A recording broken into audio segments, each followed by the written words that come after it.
நோயாளிகளின் உடல் உறுப்புகளை மருத்துவர் எடுத்து தனது சொந்த தேவைகளுக்காக விற்பனை செய்வது கொடூரமானது என உயர்நீதிமன்ற மதுரை அமர்வு வேதனை தெரிவித்திருக்கிறது. இது தொடர்பான முக்கிய செய்தியை பார்த்து வருகிறோம். மனித உடல் உறுப்புகளை பிற பொருட்களைப் போல விற்பனை செய்வது ஏற்கத்தக்கதல்ல எனவும் நீதிபதிகள் தெரிவித்திருக்கிறார்கள். ஏழை எளிய மக்கள் உயிர் வாழும் உரிமையை பாதுகாப்பது அரசின் கடமை எனவும் உயர்நீதிமன்ற மதுரை அமர்வின் நீதிபதிகள் தெரிவித்துள்ளனர்.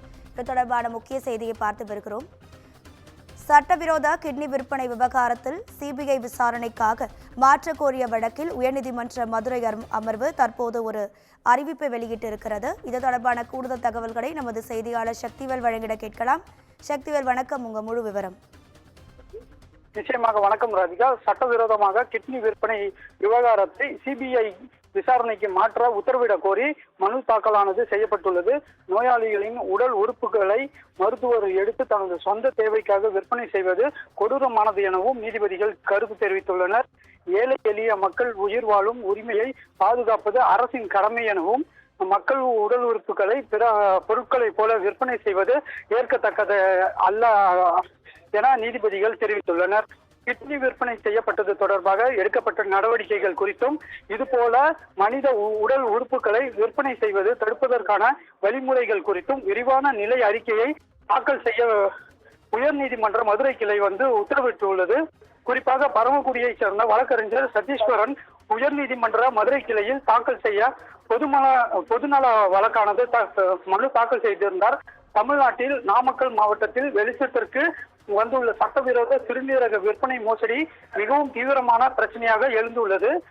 பள்ளிப்பாளையத்தில் உள்ள விசைத்தறி தொழிலாளர்கள் மற்றும் சாய ஆலைகளில் ஈடுபட்டுள்ள ஏழை தொழிலாளர்களை தரகர்கள், மருத்துவ வல்லுநர்கள் மற்றும் மருத்துவமனை அதிகாரிகள் நன்கு ஒழுங்குபடுத்தப்பட்ட வலைப்பால் சுரண்டப்பட்டு சிறுநீரக தானம் செய்யப்படுவார்களாக சட்டவிரோத பயன்படுத்தப்பட்டுள்ளனர்.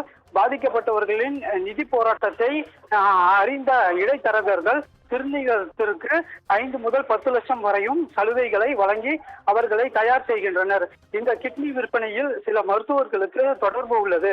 இது மனித உறுப்புகள் மற்றும் சிதைகள் மாற்றும் அறுவை சிகிச்சை சட்டம் 1994 முற்றிலும் மீறுகிறது.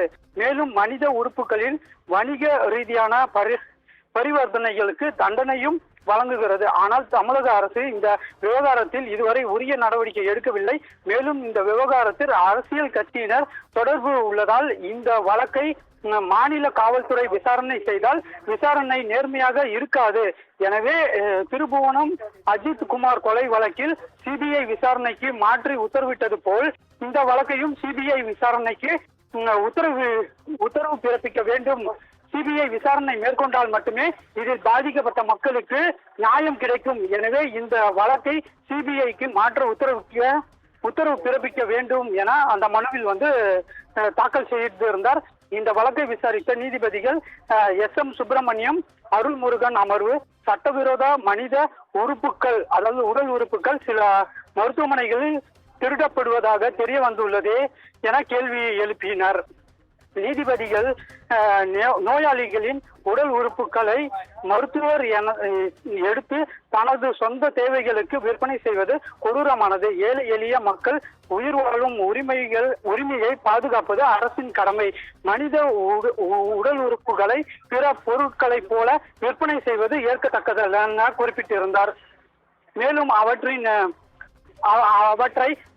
பதிவு செய்து கொண்ட நீதிபதிகள் இந்த விவகாரம் தினம்தோறும் பொது தளங்களில் பகிரப்பட்டு வருகிறது. அவ்வாறு இருந்தும் இதுவரை ஏன் உரிய நடவடிக்கை எடுக்கவில்லை?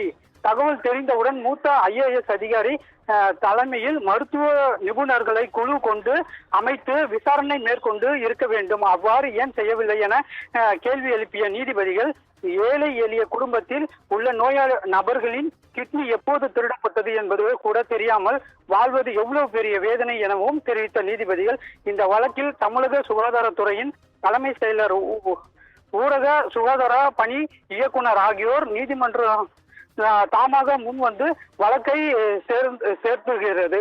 கிட்னி விற்பனை செய்யப்பட்டது தொடர்பாக எடுக்கப்பட்ட நடவடிக்கைகள் குறித்தும் இதுபோல மனித உடல் உறுப்புகள் விற்பனை செய்வதை தடுப்பதற்கான வழிமுறைகள் குறித்தும் விரிவான நிலை அறிக்கை தாக்கல் செய்ய வேண்டும். இந்த வழக்கை ஆகஸ்ட் 21ஆம் தேதிக்கு நீதிபதிகள் ஒத்திவைத்துள்ளனர். ராதிகா, உங்க தகவல்களுக்கு நன்றி சக்திவேல்.